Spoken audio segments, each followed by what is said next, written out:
नमोऽर्हन्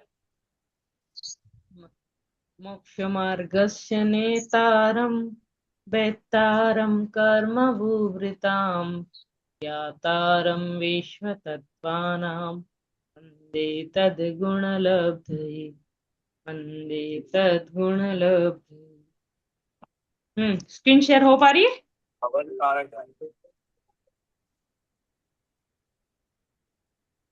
देखा नहीं होगा। चलिए आप है ना, हाँ चलिए आप पहले अध्याय के 10 सूत्र 15 जितने भी आपसे बन पाते हैं आप शुरू करिए, है ना। जहां जहां कुछ गलती लगेगी मैं सपोर्ट करूंगी, पढ़िए।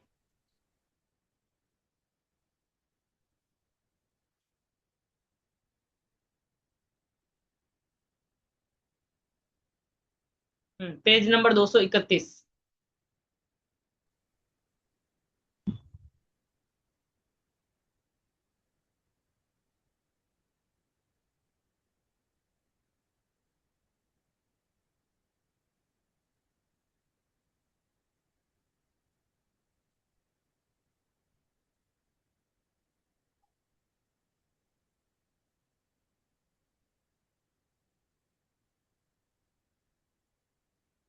नहीं, 231, 231। डायरेक्ट पीछे चले जाइए एकदम स्क्रॉल करके। लास्ट में है ना, लास्ट में 5 पेज में पूरे सूत्र के पार्ट दे रखे हैं, सबसे लास्ट में। लास्ट में एकदम पीछे, स्टार्टिंग में नहीं, पीछे पीछे।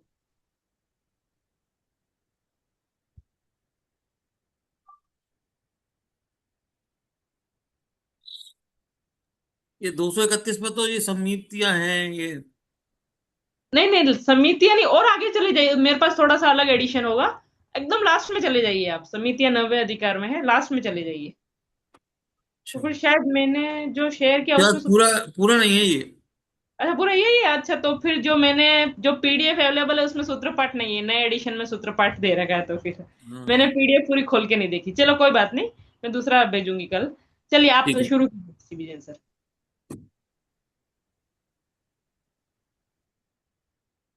अब वो अपना वाला लगा देता हूँ जो अभी हम रोज कर रहे हैं वो। जी जी जी। आप पढ़ रहे, पाठ कर रहे हैं सिबिजन अंकल, आप पाठ कर रहे हैं? हाँ बोलिए, कौन से श्लोक से करना है?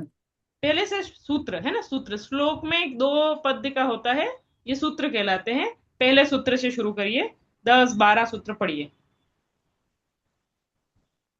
मोक्ष मार्गस्य नेतारम वेतारम करम भूता ज्ञातारम विश्व तत्वानां वंदे तद्गुण लब्धये त्रैकालियम द्रव्य षटकम नवपद नहीं, संहितम शिव।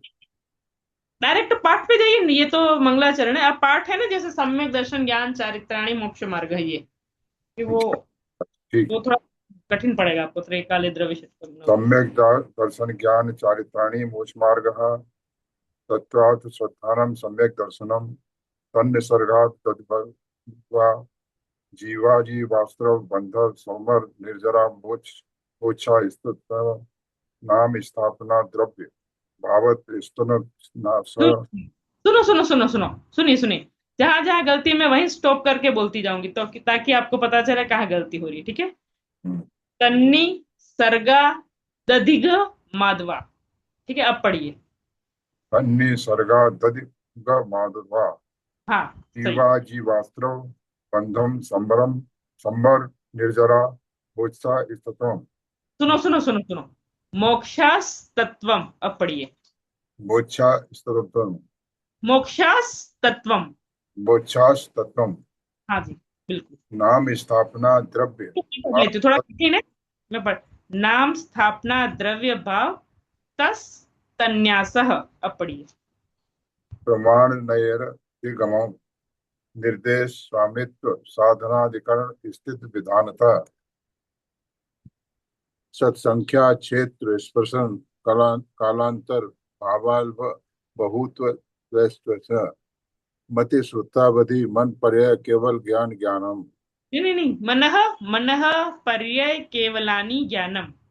मनः पर्याय केवलानि ज्ञानम तत्प्रमाणे आधे परोक्षम प्रत्यक्ष मन्यत मतिः स्मृतिः संज्ञा चिंता अभिनवोद इत्यन अर्थांतरम। सुनो सुनो, इत्य नर्थांतरम, है ना? इत्य। इत्यनर्थांतरम। हम्म। इत्यनर्थांतरम। हम्म। तद्क्रिया निद्रिय निमित्तम अवग्रहे आवाह धारणा। बस बस बस, है ना? 15 ही सूत्र पढ़िए, अच्छे पढ़े, बहुत ही अच्छे पढ़े। पहले प्रयास बहुत में बहुत। बहुत बहुत गलतियां हुई। नहीं नहीं, गलतियां होती है, पहली पहली बार में होती है। फिर अपनी जीबान उस फ्लो में चलने लग जाती है, फिर अपन बिना देखे भी कहीं चल रहा होगा तो अपन वैसा पढ़ने लग जाएंगे, है ना? गलतियां तो पहली पहली बार पढ़ेंगे, पहली बार दो बार हम जब पढ़ते हैं ना तब भी ऐसा ही होता है कि कोई कोई एकदम पहली दफे में पढ़ लेता है, कोई तीन तीन तीन बार मैं बोलती हूँ तब जाके रिपीट करते हैं। इसमें कोई वो बात नहीं है, क्योंकि संस्कृत पढ़ने का अभ्यास नहीं है, इसलिए गलतियां तो होती है, लेकिन सुधारेंगे तो सुधर जाती है। ठीक है, अब आपको पता चल गया कहाँ कहाँ रुकना है। जैसे नाम स्थापना द्रव्य भाव तस तन्यास, तो अब नेक्स्ट जब भी पढ़ेंगे आप तो उसको ऐसे ही पढ़ेंगे, तस तन्यास, है ना? इस तरह से। ठीक है, तो अब 15 सूत्र आज आपने अच्छे से पढ़े। इन 15 सूत्रों को आप फिर से खुद से सेल्फ से पढ़ने की कोशिश करना। ठीक है, ठीक है। चलिए तो अपन अपने विषय पर आते हैं। अपना विषय सम्यक दर्शन का विषय चल रहा था। हाँ, सम्यक दर्शन के विषय में क्या आता है, तो त्रिकाली ध्रुव, है ना? कल का थोड़ा रिवाइज करते हैं। तो दो चीज होती है नय, है ना? एक होता है निश्चय नय, एक होता है व्यवहार नय। निश्चय नय का विषय कौन है? सामान्य, अवेद, त्रिकाली, एक रूप, अखंड द्रव्य। व्यवहार नय का विषय क्या है? विशेष रूप, वेद रूप, खंड रूप, निमित्तमय, निमित्त भी साथ में होता है ऐसा द्रव्य, है ना? अनेकमय ऐसा द्रव्य। श्रद्धा क्या करती है? निश्चय नय के जो विषय द्रव्य है उसमें अपनापन करती है। और चूंकि श्रद्धा की एक समय की पर्याय है, लेकिन वो एक समय की पर्याय स्वयं को एक समय का ना स्वीकार करके स्वयं को, जो निश्चय नय का विषय अखंड ध्रुव है, वो ही स्वीकार करती है। और सम्यक ज्ञान क्या करता है? सम्यक ज्ञान निश्चय को भी जानता है, व्यवहार को भी जानता है। पर क्योंकि वो सम्यक ज्ञान प्रमाण है तो सम्यक ज्ञान दोनों को जानता है। लेकिन श्रद्धान का विषय क्यों? देखो, श्रद्धान को क्या करना है? आश्रय लेना है। और आश्रय किसका लिया जाता है? स्थायित्व का आश्रय लिया जाता है। आज वो जो कल मैंने लेख भेजा था चैतन्य की चहल पहल, उसको मैंने पूरा तो नहीं पढ़ा, लेकिन मैंने थोड़ी थोड़ी कोशिश की। तो उसमें दो जो उदाहरण थे मुझे बहुत अच्छे लगे।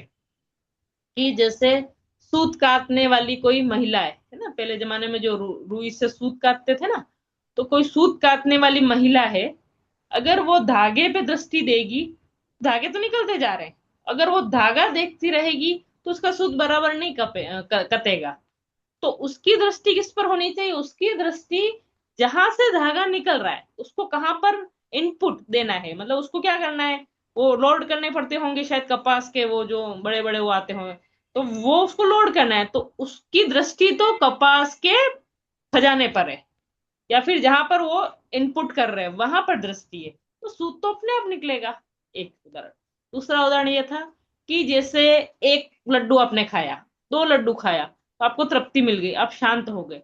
लड्डू, एक दो लड्डू पर दृष्टि नहीं देना, लड्डू आ कहां से रहे, दृष्टि खजाने पर देनी है ना? वैसे ही यह त्रिकाली ध्रुव अखंड पूर्ण आत्मा उस खजाने के समान है, उस कपास के समान है। यह कैसा है? एक खजाना है जिसमें से प्रति समय पर्याय निकल रही है। एक एक, जैसे वो धागा निकल रहा है ना, सूत, जैसे वो एक एक लड्डू निकल रहे हैं, तो एक एक समय की पर्याय तो इसमें से निकल रही है। इसमें से निकल रही है जो अपना त्रिकाली ध्रुव है। तो हमें दृष्टि किस पे देनी है? वो जो एक एक समय की पर्याय निकल रही है उसमें नहीं। क्यों? क्योंकि एक एक समय की पर्याय पे नजर डालोगे वो तो खत्म होता जा रहा है। जैसे लड्डू एक खाया, खत्म। लेकिन अगर आपने खजाने पर दृष्टि दी, कहाँ से ये निकल रहे हैं, इसका सोर्स क्या है, कहाँ से ये चीजें आ रही है, ये पर्याय आ कहाँ से रही है? तो ये पर्याय जो त्रिकाली ध्रुव है सामान्य, उसकी पर्याय है। तो उस पर दृष्टि डालोगे तो पर्याय अपने आप सम्यक हो जाएगी, है ना? तो बहुत बढ़िया उदाहरण थे ये दोनों। वैसे ही हमें जो हमारी पर्याय हो रही है प्रति समय की, चाहे वो राग द्वेष की हो, चाहे वो केवल ज्ञान की भी क्यों ना हो, क्योंकि क्षयिक भाव भी है तो पर्याय ही, चाहे वो साधक दशा की हो, चाहे वो देश व्रत, चाहे सम्यक दर्शन की हो, कोई सी भी पर्याय हो, वो खजाना नहीं है। वो क्या है? सिर्फ एक आउटकम है, कुछ समय के लिए, फिर दूसरा आएगा, फिर तीसरा आएगा। हमें एक दो पर नजर नहीं डालनी है, हमें अखंड द्रव्य जहां से ये सब पर्याय निकल रही है, उस पर्यायों का जो खजाना है उस खजाने पर दृष्टि डालेंगे तो वो खजाना स्थायी है, और अगर पर्याय पर दृष्टि डालेंगे तो वो आई और चली गई। इसके लिए अपन ने सूत्र जी का 5वां सूत्र देखा था, उत्पाद व्यय द्रव्य उत्तम सत। द्रव्य है वो किसका विषय है, निश्चय नय का।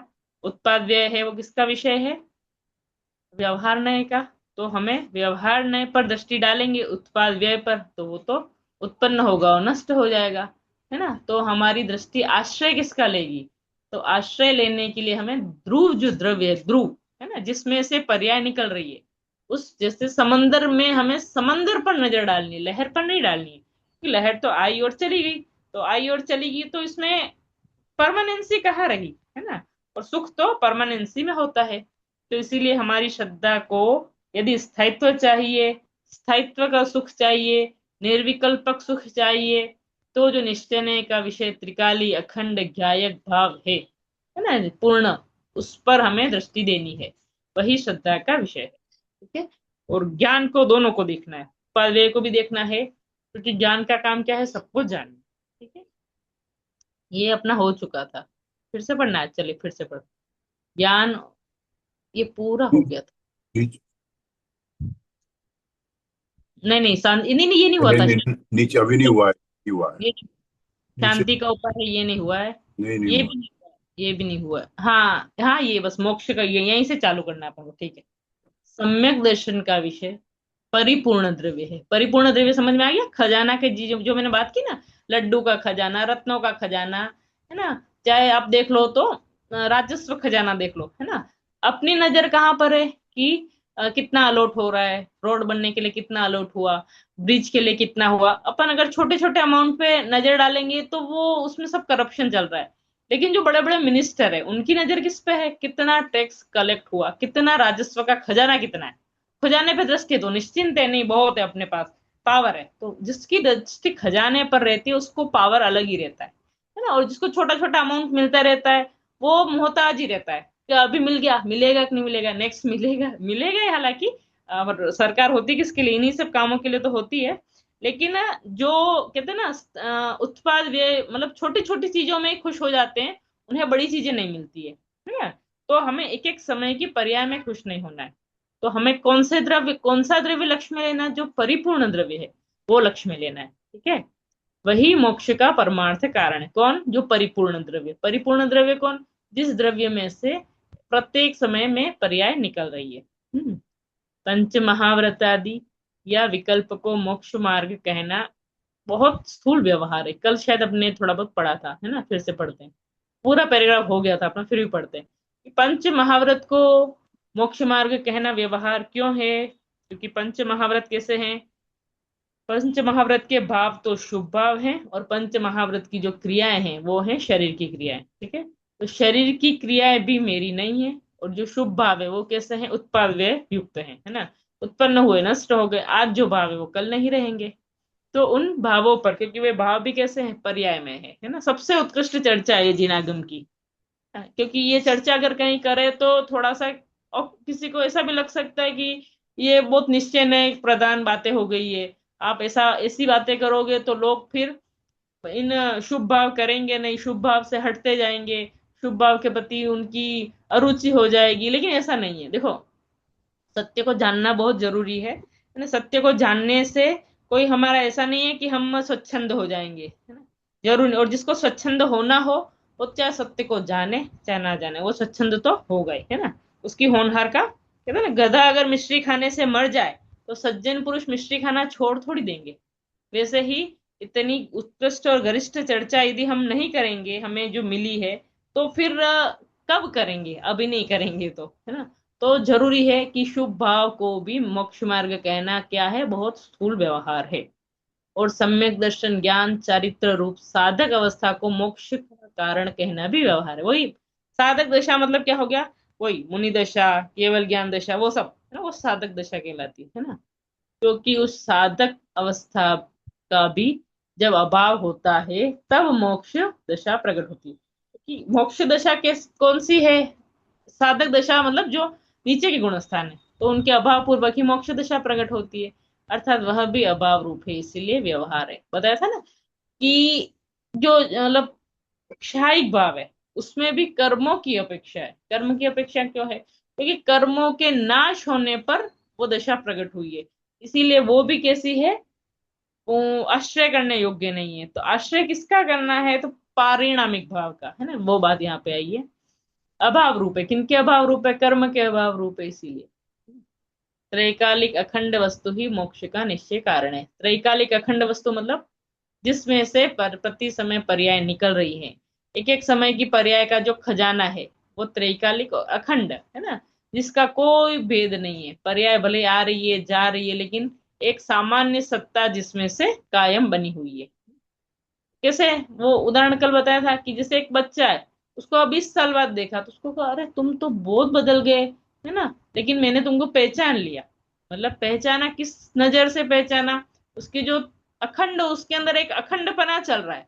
भले उसकी शक्ल बदल गई, सूरत सब कुछ बदल गया, लेकिन उसके अंदर एक अखंड, एक प्रवाह जो चल रहा है, उसको हम कैच कर लेते हैं, है ना। हमारी नजरें भी कैच कर लेती है उस अखंड, उस बच्चे से लेके बड़े तक के अंदर जो एक अखंड प्रवाह द्रव्यत्व का था, उसको अगर हमारी नजरें भी पकड़ लेती है, पुद्गल को भी, तो जो हमारा त्रिकाल ध्रुव है ना, प्रति समय उसमें से पर्याय आ जा रही है, तो उसमें से हमें जो अखंड द्रव्य है, सामान्य द्रव्य, उसको ही कैच पकड़ना है, उसी का आश्रय लेना है। ठीक है। परमार्थ से वस्तु में कार्य कारण के भेद भी नहीं है। कार्य कारण मतलब कार्य तो है मोक्ष, और कारण है साधक दशा। तो वस्तु में ये भेद है ही नहीं। क्यों? क्योंकि वस्तु कैसी है? एकदम अखंड प्रवाहमय है ना, त्रिकाल है। तो त्रिकाल में भेद कैसे? क्योंकि वस्तु अभेद है, तो भेद है ही नहीं। हाँ, कार्य कारण का भेद भी व्यवहार है। एक अखंड वस्तु में कार्य कारण के भेद के विचार से विकल्प होता है, क्योंकि जहां भेद है वहां विकल्प है, क्योंकि ज्ञान का काम ही भेद करके जानना है, भेद प्रबोध को जानना है। इसीलिए वह भी व्यवहार है, वह भी व्यवहार है। हाँ, एक अखंड वस्तु में कार्य कारण के भेद के विचार से विकल्प होता है, इसीलिए वह भी व्यवहार है। फिर भी व्यवहार रूप से भी कार्य कारण के भेद सर्वथा ही नहीं हो, तो मोक्ष दशा को प्रकट करने की बात भी नहीं कही जा सकती। बताया था ना कि अगर हम व्यवहार की बात ही नहीं करेंगे, तो आप प्रोसेस कैसे बताओगे? प्रोसेस बतानी है ना, तो प्रोसेस के लिए आपको ये बताना ही पड़ेगा कि पहले अशुद्ध दशा थी, फिर धीरे धीरे जीव की सम्यक तो पर्याय प्रकट हुई, फिर साधक दशा आई, फिर पूर्ण दशा प्राप्त होगी। तो इस प्रोसेस को बताने के लिए क्या करना पड़ेगा? कहना तो पड़ेगा, है ना। तो तीर्थ देखो, एक बहुत बढ़िया गाथा है कि यदि आप निश्चय का लोप करोगे तो तत्व का लोप हो जाएगा, और व्यवहार का लोप करोगे तो तीर्थ का लोप हो जाएगा। तीर्थ मतलब क्या होता है? तीर्थ मतलब ये नहीं कि हमने जहां जहां जाके दर्शन कर लिए, वे नहीं। तीर्थ का मतलब होता है मोक्ष का मार्ग, है ना। और अगर आपने निश्चय का लोप किया, ये समय सार के अंदर कोट की है आचार्य अमृत चंद्र ने, कि यदि मतलब अगर जिन शासन को प्रवर्तना चाहते हो, तो निश्चय और व्यवहार में से किसी को नहीं छोड़ना है। कि अगर आपने निश्चय को छोड़ा तो तत्व का लोप हो जाएगा, और आपने व्यवहार का छोड़ा तो तीर्थ का लोप हो जाएगा। तीर्थ मतलब मोक्ष मार्ग, है ना, जिससे तिरा जाए। तीर्थ किसे कहते हैं? जिसके द्वारा तिरा जाए, और तिरा किसके द्वारा जाता है? मोक्ष मार्ग के द्वारा। और व्यवहार से जिस स्थान पर भगवान तिरे, उस स्थान को भी व्यवहार से तीर्थ कह दिया जाता है। परंतु वास्तविक तीर्थ क्या है? वास्तविक तीर्थ है मोक्ष मार्ग, क्योंकि मोक्ष मार्ग के आश्रय, मतलब मोक्ष मार्ग मतलब सम्मण निजरा दशा, वो मोक्ष मार्ग है ना, तो उसके आश्रय से तीरा जाता है। तो व्यवहार, इसे तो व्यवहार कहते हैं। शिल्पा जी, मैं हाँ बोलिए। वो मार्ग हमारा उद्देश्य कहाँ जाएगा फिर? मेरा जो उद्देश्य है, जो जिस लेवल पे पहुंचना चाहता हूँ, हाँ वो क्या रहेगा? अगर मार्ग ही तीर्थ हो गया मेरा, हाँ आप कह रही है ना मार्ग, मोक्ष मार्ग है वो तीर्थ है, हाँ हाँ हाँ। तो मोक्ष दशा क्या रहेगी फिर? नहीं नहीं, सुनो सुनो, वो जो गाथा है ना, उसमें ये बताया है कि अगर आपने व्यवहार, निश्चय का लोप किया तो तत्व का लोप हो जाएगा, व्यवहार का लोप किया तो तीर्थ का लोप हो जाएगा। तीर्थ का मतलब है मोक्ष मार्ग, मतलब मोक्ष का रास्ता, है ना। तो जिससे तीरा जाए, तो किससे? तो देखो, मोक्ष से तो तीरा नहीं जाएगा, उस प्रोसेस को तीर्थ कहा है उस गाथा के पर्सपेक्टिव में, है ना। कि जिस रास्ते से हम, मतलब जो साधक दशा है, साधक दशा कैसे प्रकट होती है, केवल ज्ञान दशा कैसे प्रकट होती है। तो आप पूछे तो मोक्ष किसे कहेंगे, तो मोक्ष कहेंगे पूर्ण दशा, है ना। तीर्थ के आश्रय से जब अपने आत्मा की पूर्ण दशा प्रकट हो जाएगी उसे कहेंगे मोक्ष, है ना। तो व्यवहार से तीर्थ किसे कहेंगे, तो मोक्ष मार्ग को, है ना। हम जो ये पठन पाठन कर रहे हैं, जो ये मोक्ष अविरल धारा चली आ रही है, उसे मुनिराज जो अपनी साधना कर रहे हैं, जो केवल ज्ञानी भगवान है, दिव्य ध्वनि खिरा रहे, वो सब तीर्थ कहलाते हैं, है ना। वो तीर्थ है, साक्षात तीर्थ है ना। और उस तीर्थ को प्रवर्तने वाले, इसीलिए तो वो तीर्थंकर कहलाते हैं, क्योंकि वो अपनी दिव्य ध्वनि में उस तीर्थ का प्ररूपण करते हैं। किस तीर्थ का, जिसके द्वारा तीरा जाए, किसके द्वारा तीरा जाता है, तो ये जो वाणी है ना, जिसके द्वारा मोक्ष मार्ग का प्ररूपण हो रहा है, तो ये तीर्थ है। आप बोलो तो मैं वो गाथा भी आपको बता सकती हूँ, बहुत अच्छी सुंदर गाथा है। उस गाथा को सोचो, अमृत चंद्र आचार्य अपनी गूढ़ टीका में कोट किया है शुरुआत में। इसका मतलब हमें निश्चय और व्यवहार दोनों को नहीं छोड़ना है। और आपका ये प्रश्न है, अगर मोक्ष मार्ग तीर्थ है तो पूर्ण दशा को क्या कहेंगे, तो मोक्ष किसे कहेंगे, तो मोक्ष है जिसके, देखो तीर्थ मतलब होता है नाव, है ना। तो डेस्टिनेशन अलग होता है, रास्ता अलग होता है। तो डेस्टिनेशन तो हमारा पूर्ण दशा है, मोक्ष है, और तीर्थ हमारी वो नाव है। या फिर अभी जो जिस पर्सपेक्टिव में हम बात कर रहे हैं, तो तीर्थ का मतलब है जो हमारी कहते हैं ना दिव्य ध्वनि है, और जो मोक्ष मार्ग है वो तीर्थ है, ऐसा। जी जी जी, आगे बढ़िए, ठीक है। जी, कहाँ चले थे हम। अर्थात अवस्था एक अखंड वस्तु में कार्य कारण के भेद से, भेद के विचार से विकल्प होता है, इसीलिए वह भी व्यवहार, ये हो गया था, है ना। अर्थात अवस्था में नहीं नहीं रुको, एक, हाँ, एक अखंड वस्तु में कार्य कारण के भेद के विचार से विकल्प होता है, इसलिए वह भी व्यवहार है ना। फिर भी व्यवहार रूप से कार्य कारण के भेद सर्वथा ही नहीं हो, तो मोक्ष दशा को, हाँ यहाँ पर से मोक्ष दशा को प्रकट करने की बात, मतलब देखो भेद नहीं है ऐसा नहीं है, भेद है, लेकिन हमें उस भेद का क्या नहीं करना है, आश्रय नहीं करना है। क्यों, क्योंकि वो पूर्ण दशा नहीं है, उसमें क्या है, अपूर्णता है। अपूर्णता है क्योंकि साधक दशा है तो अपूर्णता होगी ही, तो वो अपूर्ण दशा है। इसीलिए हमें क्या करना है, वेद पर दृष्टि नहीं देनी है। हमें किस पर दृष्टि देनी है, हमें पूर्ण स्वभाव पर दृष्टि देनी है। जिस कहते हैं ना खजाने पर दृष्टि देनी है, तो खजाना कौन सा है, जिसमें से पर्याय निकल रही है ना। ठीक है, मोक्ष दशा भी क्या है, मोक्ष दशा भी एक समय की पर्याय है। तो हमें बिल्कुल दशा को नहीं देखना है, हमें जो दृष्टि का विषय कैसा है, अखंड द्रव्य, उसको देखना है। ठीक है ना। हाँ, अर्थात अवस्था में साधक साध्य के भेद हैं, भेद तो हैं, किंतु अभेद के आश्रय के समय व्यवहार का आश्रय नहीं होता। मतलब जिस समय आपकी दृष्टि उस अखंड द्रव्य पे जा रही है, उस समय व्यवहार का मतलब भेद का आश्रय नहीं होता, क्योंकि व्यवहार के आश्रय में भेद होता है, और भेद के आश्रय में परमार्थ अभेद स्वरूप लक्ष्य में नहीं आता, है ना। भेद के लक्ष्य में, अभेद स्वरूप लक्ष्य में नहीं, क्योंकि दोनों की कंट्रोवर्सी है। दृष्टि सिर्फ एक को ही लक्ष्य करेगी, या तो अभेद को करेगी या भेद को करेगी, और ज्ञान भेद को भी जानेगा, अभेद को भी जानेगा, है ना। और दृष्टि क्या करेगी, आश्रय करेगी या तो भेद का या अभेद का। इसीलिए इसीलिए सम्यक दर्शन के विषय में भेद नहीं होते, एक रूप अभेद वस्तु ही सम्यक दर्शन का विषय है। ठीक है, फिर से मैं दोहराती हूँ, सम्यक दर्शन का विषय कौन सी वस्तु है, एक रूप, अभेद रूप, अखंड रूप, सामान्य रूप और ध्रुव, है ना। ये सम्यक दर्शन का विषय है। ठीक है, चलिए आगे नेक्स्ट पेज करिए।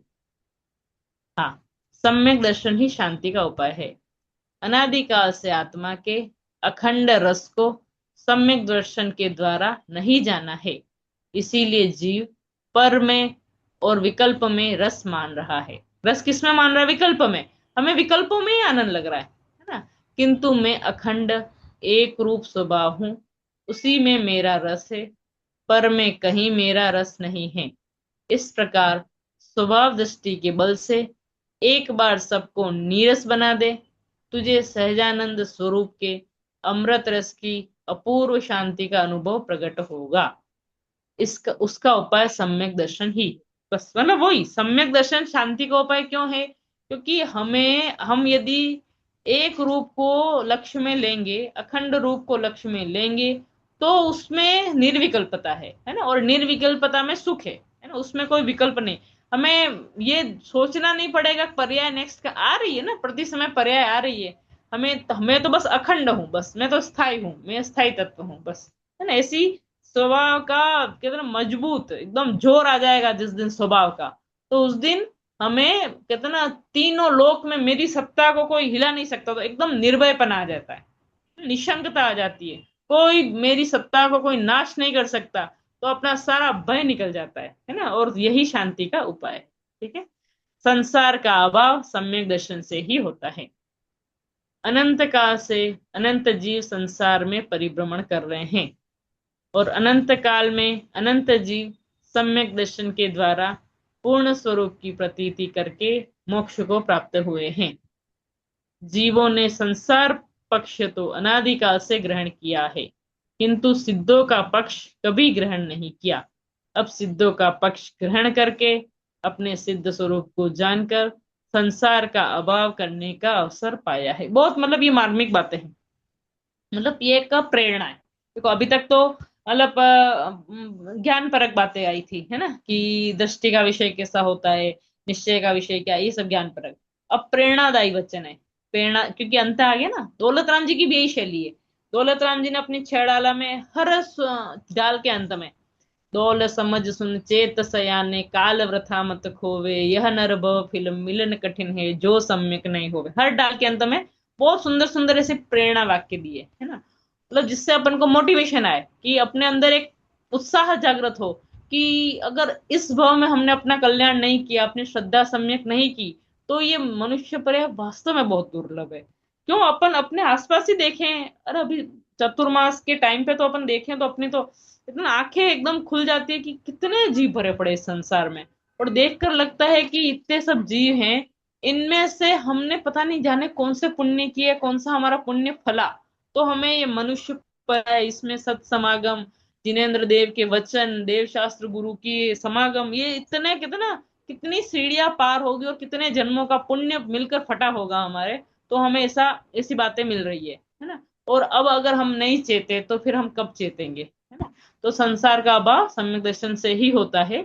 ये बताया कि अनादिकाल से अनंत काल तक संसार में ही परिभ्रमण कर रहे हैं, और अगर इस भव में भी हमने अपनी श्रद्धा सम्यक नहीं की, अवसर को नहीं, कहते ना, दाव मत चूको, यह है ना, कि वो मिल गया है अवसर, इसको हमें क्या करना है, कुछ नहीं है, बस अपनी मानसिकता बदलनी है, करना कुछ नहीं है, बाहर में कुछ हाथ पैर बहुत ज्यादा नहीं मारने हमको, और अपनी मानसिकता बदलनी है।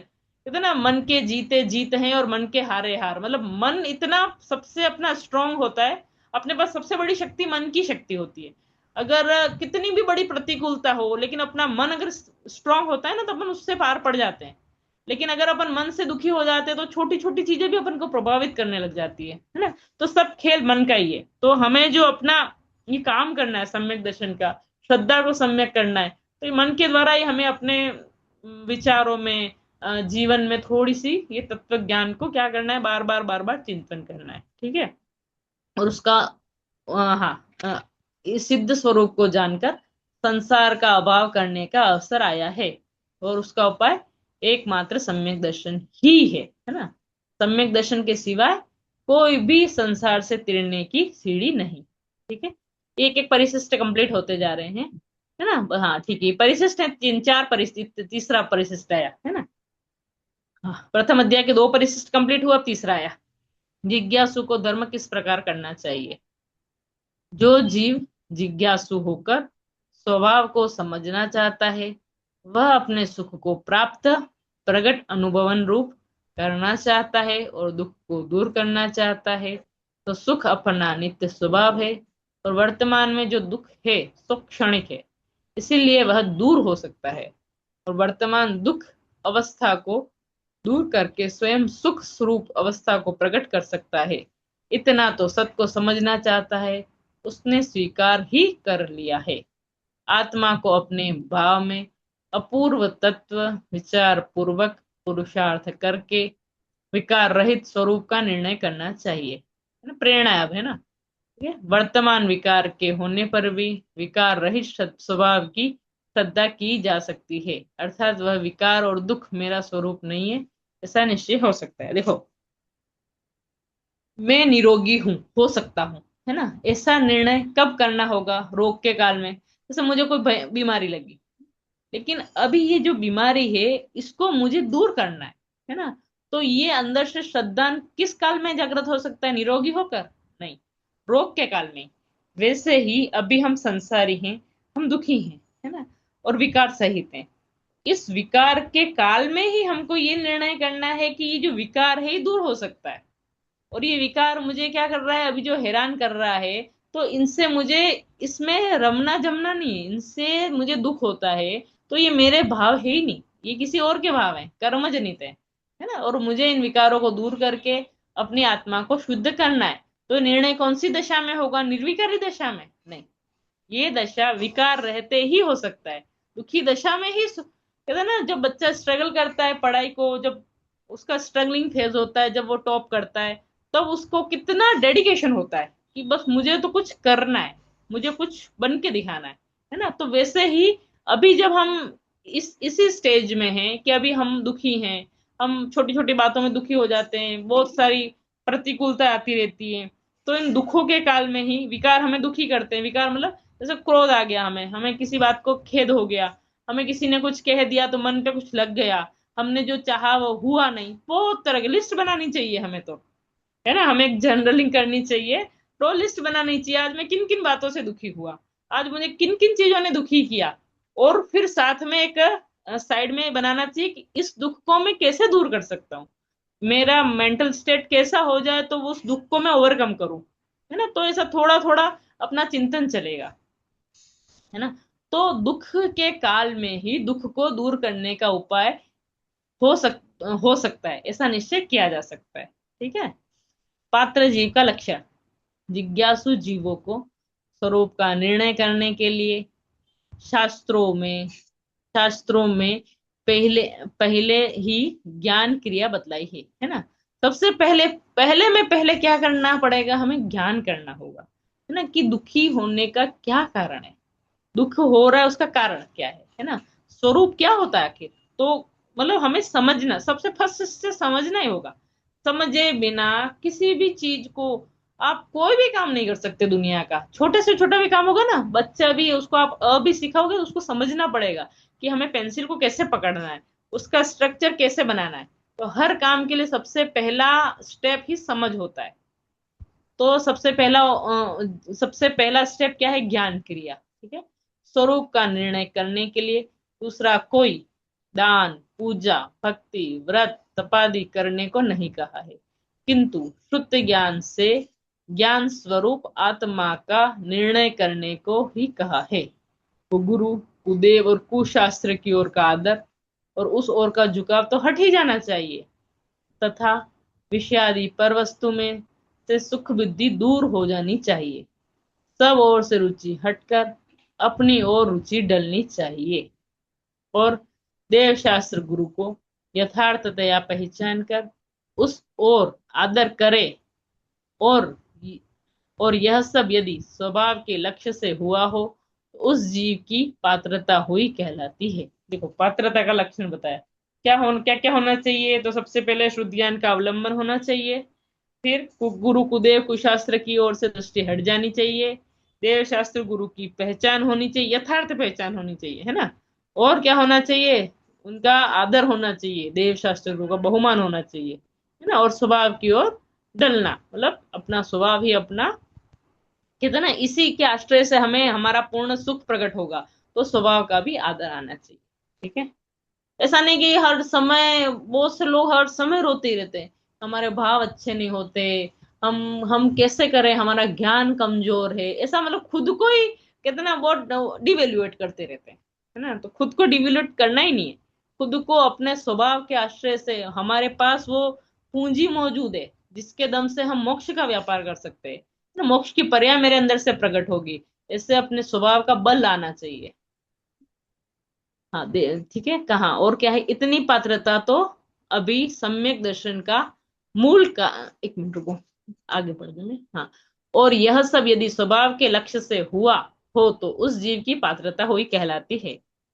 इतनी पात्रता तो अभी इतनी पात्रता तो अभी, एक मिनट, अभी सम्यक दर्शन का मूल कारण नहीं है। अच्छा, मतलब ये जो पात्रताएं बताई, क्या क्या, देव शास्त्र, गुरु का आदर, कुगुरु को देव शास्त्र से दृष्टि हटना, ये मूल कारण नहीं है। ये कहते हैं ना, जैसे बच्चा पहली बार स्कूल पढ़ने गया तो स्कूल ड्रेस होना चाहिए, टिफिन बोतल होना चाहिए, बैग होना चाहिए, बुक होनी चाहिए, सब होना चाहिए। तो ये क्या है, साइड चीजें, ये होना चाहिए, लेकिन ये मूल पढ़ाई नहीं है।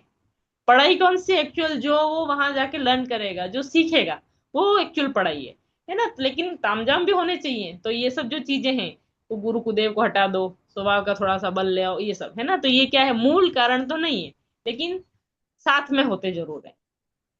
किंतु हाँ, मूल कारण, हाँ तो मूल कारण बता रहे हैं, सम्यक दर्शन का मूल कारण चैतन्य स्वभाव का आश्रय करना है। किंतु पहले कुदेव आदि का सर्वथा त्याग तथा सच्चे देव शास्त्र गुरु, सच्चे देव गुरु शास्त्र और सत्समागम का प्रेम पात्र जीवों के होता ही है। इससे पात्र हुए जीवों को आत्मा का स्वरूप समझने के लिए क्या करना चाहिए, सो थोड़ा सा स्क्रीन ऊपर करिए।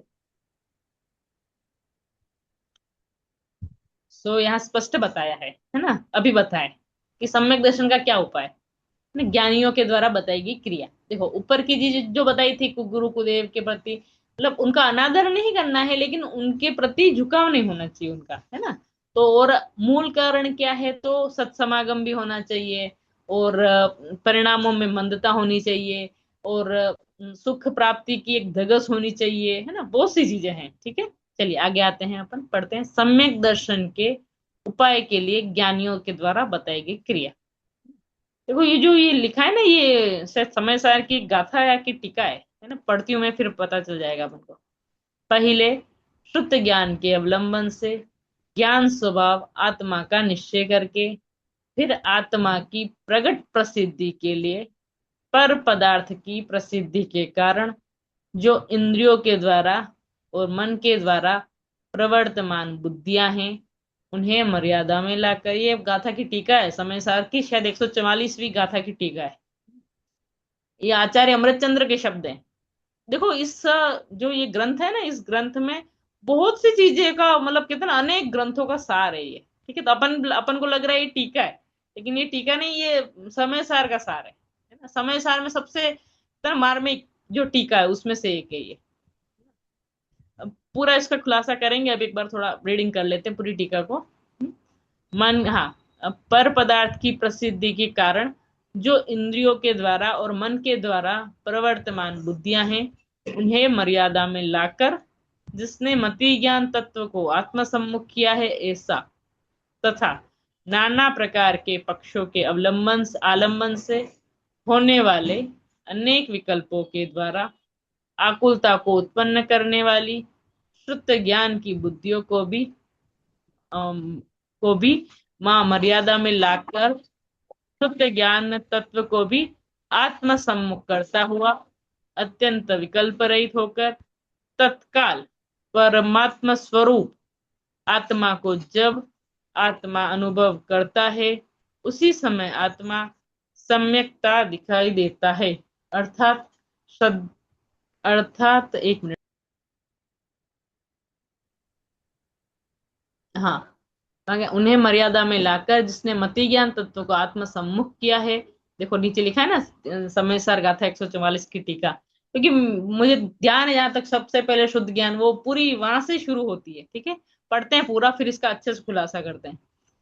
उन्हें मर्यादा में लाकर जिसने मति ज्ञान तत्व को आत्म सम्मुख किया है, ऐसा, तथा नाना प्रकार के पक्षों के आलंबन से होने वाले अनेक विकल्पों के द्वारा आकुलता को उत्पन्न करने वाली शुद्ध ज्ञान की बुद्धियों को भी मान मर्यादा में लाकर शुद्ध ज्ञान तत्व को भी आत्म सम्मुख करता हुआ, अत्यंत विकल्प रहित होकर तत्काल परमात्मा स्वरूप आत्मा को जब आत्मा अनुभव करता है, उसी समय आत्मा सम्यकतया दिखाई देता है, अर्थात श्रद्धा की जाती है और ज्ञात होता है। यही सम्यक दर्शन और सम्यक ज्ञान है ना। उपरोक्त कथन का स्पष्टीकरण बताया है नीचे, है ना। फिर भी अपन एक बार देखते हैं। अपन ने 2 दिन पहले एक गाथा पढ़ी थी, याद हो तो, कम्मम कम्मम बद्धम, है ना। 142वीं गाथा पढ़ी थी अपन ने, कि मैं बंदा हूं, मैं मुक्त हूं, मैं ये हूं, बड़ा था ना वो सब, 20 कलश लिखे, मैंने एक बताया था आचार्य अमृतचंद्र ने कि मैं एक हूं, मैं अनेक हूं, मैं करता हूं, मैं अकर्ता हूं, मैं बंधा हूं, मैं मुक्त हूं। ये सब शुद्ध ज्ञान के विकल्प हैं, है ना।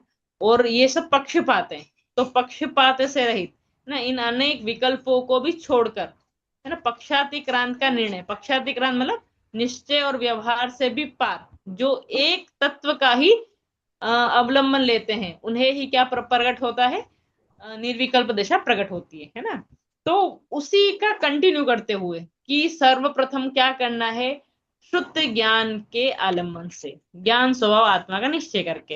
अब शुद्ध ज्ञान का आलम्बन किसे कहेंगे कि आत्मा कैसा है, वही जो हम जितना भी आगम ज्ञान कर रहे हैं, गुरुओं के मुख से सुन रहे हैं, तो अपना चिंतन कर रहे हैं, तो ये सब मन के काम है ना। और शुद्ध ज्ञान मन के निमित्त से ही प्रकट होता है। तो शुद्ध ज्ञान के आलम्बन से किसका निश्चय करना है, ज्ञान स्वभाव आत्मा का निश्चय करना है। ठीक है, सबसे पहला स्टेप है ना। इस पूरी टीका को हमको नंबरिंग से अगर हम कोट करें तो बहुत ही अच्छे से समझ में आएगी। तो पहला पॉइंट हमारा क्या है कि शुद्ध ज्ञान के अवलंबन से किसका निर्णय करें, ज्ञान स्वभाव आत्मा का। फिर क्या करें, दूसरा पॉइंट, आत्मा की प्रकट प्रसिद्धि के लिए पर पदार्थ की प्रसिद्धि का कारण जो इंद्रियों के द्वारा और मन के द्वारा प्रवर्तमान बुद्धियां हैं, उन्हें मर्यादा में लाकर, है ना, जिसने मति ज्ञान तत्व को आत्मसम्मुख किया है, ऐसा है ना। देखो, पर आत्मा की हमें प्रकट प्रसिद्धि करनी है, तो आत्मा तो अपना द्रव्य है, और हमारी जो मति ज्ञान है उस वो किसकी प्रसिद्धि कर रहा है, जो हमारा मति ज्ञान है। मति ज्ञान मतलब आंखों से, नाक से, कान से, स्किन से, ये 5 प्रकार की इंद्रियों से जो हमें ज्ञान हो रहा है फर्स्ट साइट से, उसको बोलते हैं मति ज्ञान के द्वारा। तो ये मति ज्ञान किसको प्रसिद्ध कर रहा है, पर पदार्थ को, है ना। तो पर पदार्थ की प्रसिद्धि के जो कारण है, कौन कारण है, इंद्रिय और मन, है ना। तो हमारी जो बुद्धि है वो 24 घंटा किसमें प्रवर्तमान हो रही है, मति पर की प्रसिद्धि में, है ना। उसको भी हमें क्या करना है, समेटना है, मर्यादा में लाना है ना। तो अब मति ज्ञान तत्व को भी आत्मसम्मुख कर लिया। शुद्ध ज्ञान से फर्स्ट काम क्या किया, शुद्ध ज्ञान से ज्ञान स्वभाव आत्मा का निश्चय किया। और दूसरा स्टेप क्या किया कि अपनी आत्मा की प्रकट प्रसिद्धि करना है। जब अपनी प्रकट प्रसिद्धि करना है तो जो डिस्ट्रैक्शन है उसको हटाना पड़ेगा। डिस्ट्रैक्शन किससे हो रहा है, मति ज्ञान से। मति ज्ञान क्या करता है, 5 पर पदार्थ को प्रसिद्ध कर रहा है। किसके द्वारा प्रसिद्ध कर रहा है, तो 5 इंद्रिय और मन के द्वारा। 5 इंद्रिय और मन के द्वारा जितने भी प्रवर्तमान बुद्धियां हैं उन्हें भी हमें समेटना है। ठीक है, ऐसा दूसरा पॉइंट हो गया। तीसरा पॉइंट, तथा नाना प्रकार के पक्षों के आलंबन से होने वाले अनेक विकल्पों के द्वारा आकुलता को उत्पन्न करने वाली शुद्ध ज्ञान की बुद्धियों को भी मान मर्यादा में लाकर शुद्ध ज्ञान तत्व को भी आत्मसम्मुख करता हुआ। ठीक है, मति ज्ञान को तो आत्मसम्मुख कैसे किया, बाहर के सारे रास्ते बंद कर दिए। अभी अभी हमारा जो अंदर शुद्ध ज्ञान है ना, वो भी क्या करता है, आत्मा शुद्ध है, अशुद्ध है, एक है, अनेक है, सामान्य है, विशेष है। इस गाथा में ये कहा था आत्मा का स्वरूप, इस शास्त्र में ये कहा था, कभी हमने ये सुना था, कभी हमने ये सुना है, ऐसे। तो इसको बोलते हैं शुद्ध ज्ञान की बुद्धियां। तो जो शुद्ध ज्ञान की बुद्धियां भी वो क्या कर रही है, आकुलता को उत्पन्न कर रही है। भले आत्मा का ज्ञान कर रही है लेकिन विकल्प बहुत हो रहे हैं, क्योंकि अभी आत्मा को समझा है नया नया, बाहर से रास्ता सब, बाहर से ब्लॉकेज हो गया है, मति ज्ञान को मर्यादा में ले लिया है। अब पूरा लोड मन पे आ गया है, मन पे आ गया, मन को काम दे दिया, आत्मा को समझना है, तो मन ने अपना सारा ध्यान आत्मा के चिंतन में कर लिया। तो आत्मा के सारे चिंतन में इसने क्या किया, बहुत आकुलता हो गई कि आत्मा कैसा है। ठीक है, तो बहुत विकल्प हो गए, तो विकल्पों के द्वारा क्या उत्पन्न होने लगी, आकुलता। तो हमने उस मति ज्ञान को भी क्या कर दिया, आत्मसम्मुख कर दिया, मर्यादा में ले आए। बहुत नहीं, बहुत ज्यादा सोच लिया, बहुत ओवर थिंकिंग हो गई, है ना।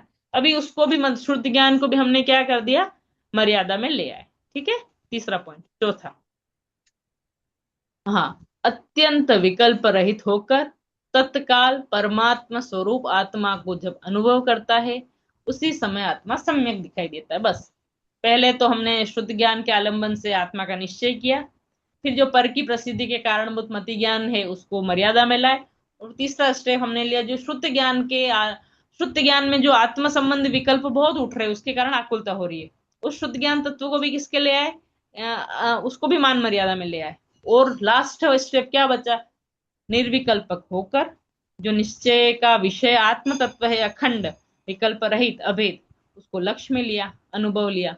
उसी समय आत्मा सम्यक बिल्कुल आत्मा जैसा है वैसा दिखाई देता है। ठीक है, अर्थात श्रद्धा की जाती है और ज्ञात होता है यही सम्यक दर्शन और सम्यक ज्ञान है ना। इस प्रकार से बहुत सुंदर टीका है ये, आज पढ़ी, बहुत ही आनंद आया मुझे तो इस टीका को पढ़कर विशेष, है ना। और इस टीका को याद कर लो, पॉइंट्स को, चारों पॉइंट को, कि सम्यक दर्शन आत्म कल्याण के स्टेप्स क्या है। तो पहला स्टेप तो हमें ज्ञान, शुद्ध ज्ञान के आलम्बन से निर्णय करना है। फिर मति ज्ञान से जो हमारा व्यापार हो रहा है 5 इंद्रियों के विषय का और मन का भी, उसको उसको हमें क्या करना है, अपने में लाना है। फिर अपने अंदर जो अनेक विकल्प चल रहे हैं आत्म संबंधी, उसको भी मर्यादा में लाकर और अनुभव करना है आत्मा का। ठीक है, प्रोसेस तो पता होनी चाहिए। उपरोक्त कथन का स्पष्टीकरण निम्न प्रकार है। कोई आप में से दोहराना चाहे? पढ़ने पढ़ने का है क्या?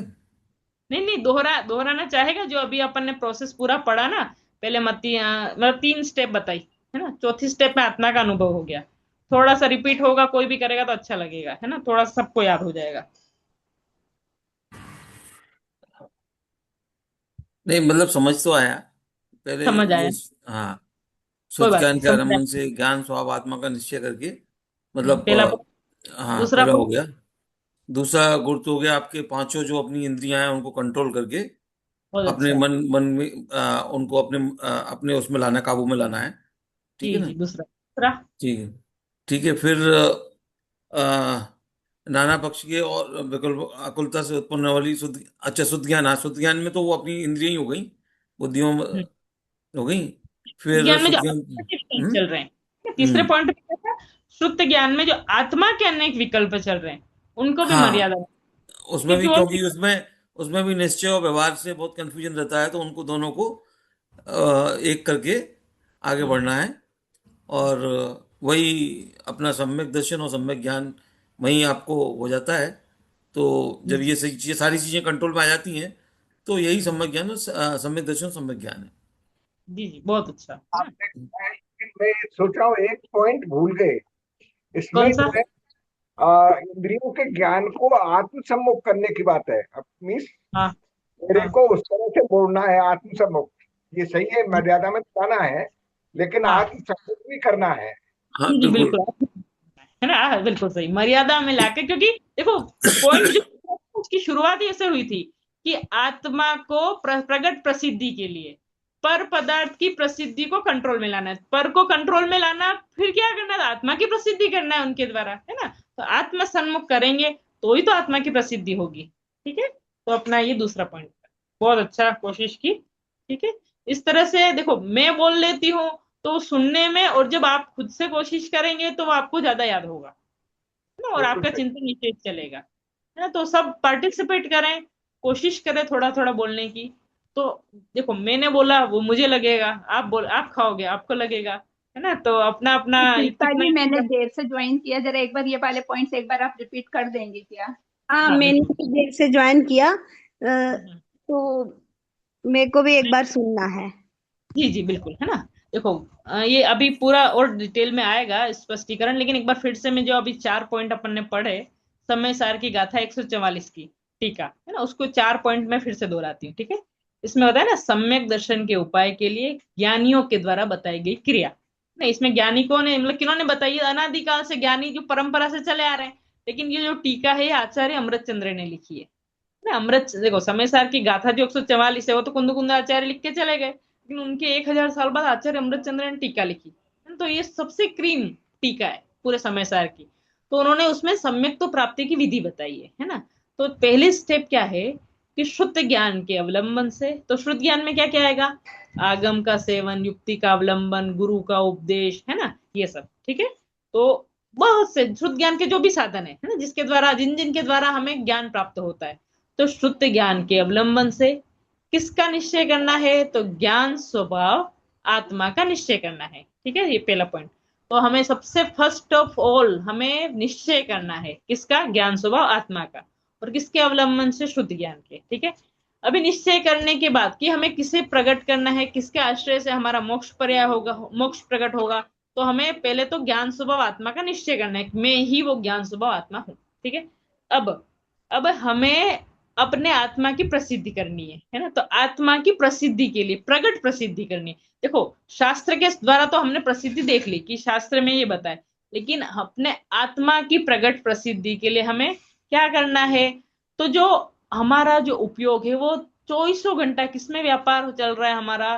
5 इंद्रिय और मन में। ठीक है, तो पर पदार्थ की प्रसिद्धि के कारण जो इंद्रिय और मन में प्रवर्तमान बुद्धियां हैं, ठीक है, तो हमारी बुद्धि जो इंद्रिय और मन में प्रवर्तित हो रही है उन्हें भी मर्यादा में लाकर मति ज्ञान तत्व को भी आत्मसन्मुख किया। ठीक है, मति ज्ञान मतलब क्या होता है? 5 इंद्रिय मन से जो फर्स्ट साइट हमें ज्ञान होता है ना, उसके बाद हमारा ज्ञान, जैसे देखो जैसे ठंडी हवा चली तो बॉडी के टच हुई, तो फर्स्ट जो ज्ञान हुआ वो मति ज्ञान कहलाता है। उसके बाद हमारा ज्ञान आगे बढ़ता है कि ये ठंडी हवा है, इससे मुझे ठंड लगती है, मुझे कंबल लेना चाहिए, ये सब शुद्ध ज्ञान कहलाते हैं। ठीक है, तो फर्स्ट साइट जो ज्ञान है वो मति ज्ञान कहलाता है। तो हम चौबीसों घंटा क्या करते हैं? हमारा जो मति ज्ञान है 5 इंद्रिय और मन के द्वारा बाहर की ही प्रसिद्धि कर रहा है। कभी दृश्यों की प्रसिद्धि करेगा, वो दृश्य सुंदर है। कभी किसी संगीत की प्रसिद्धि करेगा, तो कभी मोबाइल की प्रसिद्धि करेगा, कोई बाल बच्चों की प्रसिद्धि करेगा। तो हमारा जो ज्ञान पर की प्रसिद्धि कर रहा है, इसे भी क्या करना है? अपनी लिमिट में लाकर आत्मा के सन्मुख किया मति ज्ञान तत्व को। ठीक है, एक एक चीजों को कंट्रोल कर रहे हैं। तो पहले स्टेप में क्या था कि ज्ञान शुद्ध ज्ञान के द्वारा आत्मा का निश्चय किया। फिर मति ज्ञान के द्वारा जो प्रवर्तमान बुद्धियां थी उन्हें भी किस में लाए? मर्यादा में ले आए। ठीक है, और मति ज्ञान तत्व को मतलब आत्मसन्मुख। बहिर्मुखी से अंतर्मुखी बना इंद्रियों को, यही मतलब है? यही मतलब है ना, जो बहिर्मुख ज्ञान था उसको आत्मा के सन्मुख करके आत्मा को जानने का प्रयास करना है। ठीक है, उसके बाद तीसरा स्टेप, अभी नाना प्रकार के पक्षों के आलंबन से होने वाले, अभी जब आत्मा का चिंतन करेंगे तो अनेक पक्ष होंगे कि आत्मा एक है कि अनेक है, बंधा है कि मुक्त है, ज्ञान कैसा है ना। तो जो हमारी बुद्धियां क्या कर रही है? अनेक पक्षों के आलंबन से आत्मा का निर्णय कर रही थी ना, तो अनेक विकल्प हो रहे थे मन में। तो उस विकल्पों को भी क्या किया? शांत किया, क्योंकि उनसे भी आकुलता उत्पन्न हो रही थी। तो शुद्ध ज्ञान की बुद्धियों को भी मर्यादा में ले आए और शुद्ध ज्ञान तत्व को भी आत्मसन्मुख किया, है ना। आरपी जैन अंकल ने बिल्कुल सही पकड़ा, मति ज्ञान को भी आत्मसन्मुख किया और शुद्ध ज्ञान को भी आत्मसन्मुख किया, है ना। तो दोनों का आत्मसन्मुख करने से क्या हो गया? एकदम विकल्प रहित होकर तत्काल ही परमात्मा स्वरूप आत्मा का प्रकट अनुभव होता है और आत्मा प्रकट सम्यकतया दिखाई देता है। यही मोक्ष मार्ग में अपने आत्मा को प्राप्त करने की विधि है। ठीक है, आज का समय अपना हो गया है ना। कल इसी को स्पष्टीकरण होगा। ठीक है, कल तो ज्वाइन करेंगे, आपके दोस्त जी अंकल जी बताएंगे कल से। ठीक है, ताकि अच्छा रहा अपना 2-4 दिन का सेशन। ठीक है, चलिए। लेकिन जिन्होंने आप भी आज बीच में आते रहो, आपको हाँ टाइम मिल जाए तो। हाँ बिल्कुल, तो मेरी ये 2 दिन उनकी क्लास रहती है, फिर 1-2 दिन कुछ घर के काम रहते हैं, और 2-4 दिन में बीच बीच में आती रहूंगी, है ना। क्योंकि ये थोड़ा सब्जेक्ट कठिन है, जी और जी, आज आप भी बीच बीच में रहोगे तो थोड़ा और क्लैरिटी कल रहेगी। तो आऊंगी, परसों हमारी क्लास है, कल तो मैं आऊंगी। ठीक है, बहुत चलिए। अच्छा विवेचन हुआ, बहुत अच्छा विवेचन हुआ। मैं तो बहुत कम विवेचन कर पाया, पर बहुत ही अच्छा लगा। अगली हालांकि बहुत हम्म। मेरे सेशन को अच्छा नहीं था, पर बहुत सुंदर था। अपनी मैंने वो बात है, देखो 4 लाइन सुनी और वो ही अच्छी लगी, और मैं उसी को समझने की कोशिश कर रही अभी। अपनी बात है, अपने कल्याण की बात है, तो क्यों अच्छी नहीं लगेगी, है ना। अच्छी लगनी ही चाहिए। नहीं, ठीक वो है, बात वही। समझाने का एक तरीका होता है। वही बात को किस तरह से आप सामने रखते हैं, जो अपने आप क्या कहते हैं ग्रहण होती जाए, तो वो वो दृष्टि आज बहुत अच्छी तरह दिखी। जी जी, मेरा भी विषय खुल रहा है। देखो मैंने कब टीका पढ़ी होगी इस 144वीं गाथा की, लेकिन आपके बहाने से मेरा भी स्वाध्याय रिपीट रिपीट हो रहा है, ज्ञान में दृढ़ता आती है ना। जी चलिए, चलो, जिन्होंने। शायद है। हाँ, संजय भाई हैं। मिथ्यात्व में नाश विको ज्ञान के प्रकाश विको आपा परिभाष विको भानु सी बखानी है चाहूं द्रव्य जान विको बंद विधि भान विको स्वपर पिछान विको परम प्रमानी है अनुभविताय विको जीव के जताए विको कहूं न सताए विको भव्य उरयानी है जहाँ तहाँ तार वे को पार के उतार वे को सुख विस्तार वे को यही जिन वाणी है हे जिन वाणी भारती तो है जपू दिन रैन जो तेरी शरणा गए सो पावे सुख चैन जा वाणी के ज्ञान ते सूझे लोकालोक सो वाणी मस्तक नमो सदा दे थे ढोक सदा देते ढोक। जिनवाड़ी माता की